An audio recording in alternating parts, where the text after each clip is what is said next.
Shalom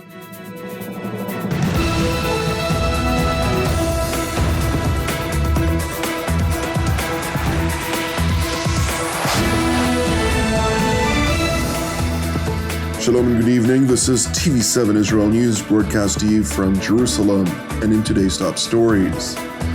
Tensions rise amid sporadic acts of terror in Jerusalem and the district of Judea. An Iranian unmanned aerial vehicle was downed while trying to breach Israeli airspace merely several hours after unidentified aircraft struck Iranian targets in Syria. Israeli Defense Minister Yoav Gallant pledges to strike at the Islamic Republic's forces in Israel's immediate neighborhood until they return to Iran. Tensions are seemingly on the rise, with sporadic acts of terror occurring in both Jerusalem and the West Bank district of Judea, alongside repeated attempts to breach Israel's airspace, including from Syria and the Gaza Strip respectively. The first act of terror occurred on Friday night, 7 minutes before midnight, at the chain gate of the Temple Mount. אתמול לקראת חצות הגיע חשוד לשער השלשלת בהר הבית. שני שוטרי הר הבית שמוצבים במקום ניגשו לבדוק אותו. במהלך הבדיקה החשוד חטף את נשקו האישי של אחד השוטרים ואף ביצע ירי לעבר השוטרים. השוטרים נלחמו בחירוף נפש והצליחו לנטרל את המפגע. השוטרים לא נפגעו, האירוע טופל בצורה מהירה, יעילה, ולא העיב על כל ההתנהלות בהר הבית. While no injuries were reported among the Israeli police and border police forces, the attacker, a 26-year-old resident of the southern Israeli town of Hura, which is predominantly Bedouin Arab, sustained fatal wounds. Consequently, Bedouin towns and villages in southern Israel announced a 2-day strike, and leaders of the Bedouin tribes called on Israel to establish a commission of inquiry into the deadly incident. Nevertheless, Jerusalem District Commander Deputy Commissioner Orientul Mijlociu asserted, during a situation assessment alongside Police Commissioner Yaakov Shabtai, that corroborated findings support the police report related to the deadly incident. לגבי הפיגוע, ככל שיש שאלות, יש תימוכין מלא לפרטים שהעברתי מכל הממצאים שאספנו, ואנחנו גם ממשיכים. מדובר חד משמעית בפיגוע פחה, מחבל שחוטף נשק משוטר, מצליח לבצע ירי, והשוטרים בנחישות רבה נאבקים, נלחמים ומסיימים את האירוע בצורה טובה מאוד. Meanwhile, on Saturday evening, a Palestinian motorist adjacent to the town of Beit Oma in the Judea district of the so-called West Bank accelerated his vehicle in the direction of IDF troops who conducted routine security activity on routes in the area. As a result, 3 IDF soldiers sustained injuries, including one who was diagnosed in severe condition. Separately, an IDF soldier who managed to evade the ramming attack responded to the incident with live fire, neutralizing the Palestinian assailant.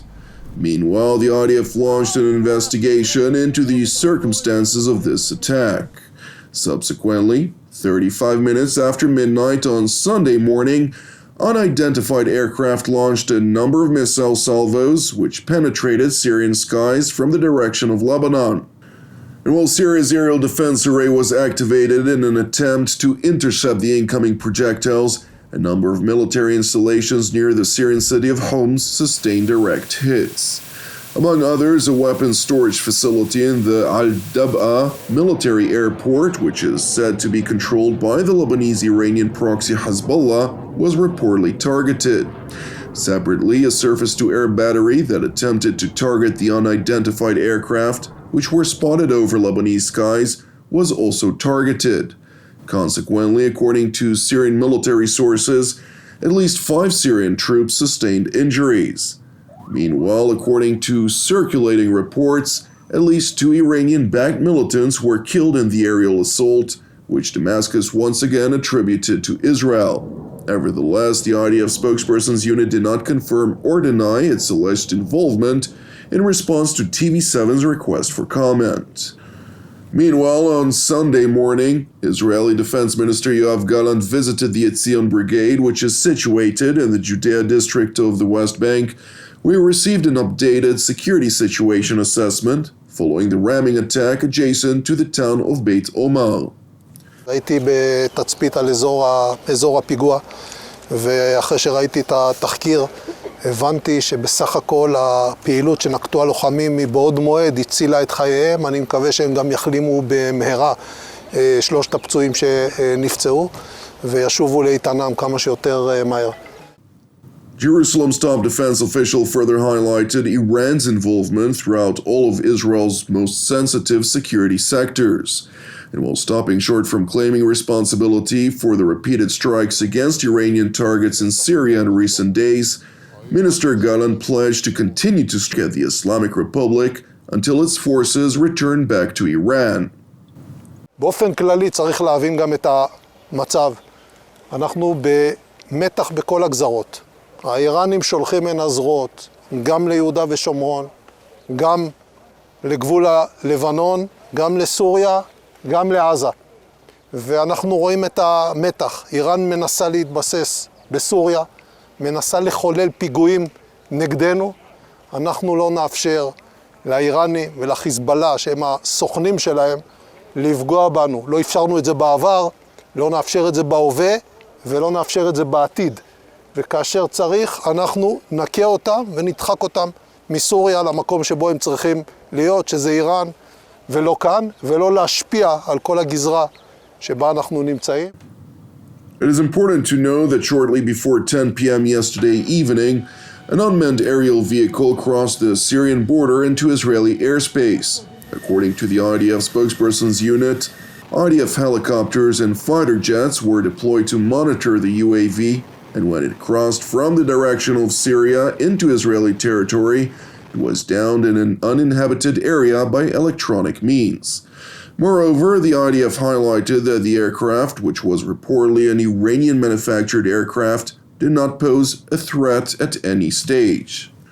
Meanwhile, less than an hour after this incident, a massive explosion rocked the southwestern municipality of Mezze in the Syrian capital Damascus. The explosion emanated from an improvised explosive device that was triggered within a parked vehicle. And while the IDF spokesperson's unit told TV7 that it does not respond to foreign reports, military sources confirmed that the IDF was not responsible for this explosion, refuting circulating reports. Meanwhile, overnight, IDF, ISA or Shin Bet, and Border Police Special Operations units conducted counter-terror activity in the West Bank districts of Judea and Samaria as part of Operation Wavebreaker. During the course of operational activity in the city of Nablus, the Special Operations troops apprehended 2 suspected terror operatives who were allegedly involved in the March 25th shooting attack in the town of Hawara, in which 2 IDF soldiers were wounded. During the course of this activity, a large number of Palestinian militants scrambled to the area and opened fire toward the Israeli troops, who responded with live fire. And while no injuries were reported among the Israeli forces, 2 Palestinian militants were killed, including 1 operative affiliated to the so-called Lion's Den organization, and the other to the Palestinian Authority's Fatah faction. Meanwhile, in Jerusalem, Prime Minister Benjamin Netanyahu highlighted in opening remarks at his weekly cabinet meeting Israel's undeterred resolve to root out terror elements wherever it may rear its ugly head, both within and outside of the boundaries of the State of Israel. אנחנו פועלים נגד הטרור בכל האמצעים, ואנחנו עושים זאת בשני אופנים. ראשית, אנחנו פועלים ונלחמים נגד המחבלים עצמם. בחודשים האחרונים כוחותינו חיסלו עשרות מחבלים ועצרו מאות אחרים. אני נותן גיבוי מלא למשטרת ישראל על סיכול המחבל בהר הבית בסוף השבוע. וכולנו מתפללים לשלום חיילי צה"ל שנפצעו בפיגוע דריסה אמש בגוש עציון. אנחנו גובים מחיר כבד מהמשטרים שתומכים בטרור מחוץ לגבולות ישראל. אני מציע לאויבינו לא לטעות. הוויכוח הפנימי בישראל לא פוגע ולא יפגע כהוא זה בנחישות ובעוצמה שלנו וביכולת שלנו לפעול נגד אויבינו בכל החזיתות, בכל מקום ובכל עת שידרשו. The latter remark by Prime Minister Netanyahu was made in reference to growing perceptions among enemies of Jerusalem who believe that the internal debate on the need to reform Israel's judiciary effectively weakens the country's resilience. Separately, Netanyahu also seized the opportunity to highlight, amid ongoing negotiations between teams of his coalition and the opposition, aimed at finding, of course, broad consensus on the matter, that he truly believes a solution can be found. אנחנו נמצאים כעת בתהליך של הידברות במטרה להגיע להסכמה רחבה. אני רוצה להזכיר לכם שלפני הבחירות, רבים ממנהיגי האופוזיציה הנוכחית תמכו בשינויים מהותיים במערכת המשפט. ולכן יש כאן בסיס להסכמות שברצון טוב והידברות אמיתית אפשר להגיע אליהן. While teams of the coalition and opposition are working tirelessly under the Israeli president's auspices to seek a solution, tens of thousands of Israelis, who predominantly support the opposition, refuse to cease weekly protests for fear of losing momentum. While demonstrations are seemingly smaller than previous weeks, a large crowd nonetheless gathered in Tel Aviv to voice their anger, viewing the incumbent government's current composition as a threat to the future of Israel. Thank you for watching TV7 Israel News. Separately, I would like to encourage you to pray for our persecuted brothers and sisters worldwide, as well as for the peace of Jerusalem and salvation of Israel. I'm Jonathan Nessa, wishing you a Shavua Mevorach, and God willing, we'll see you again tomorrow at the same time.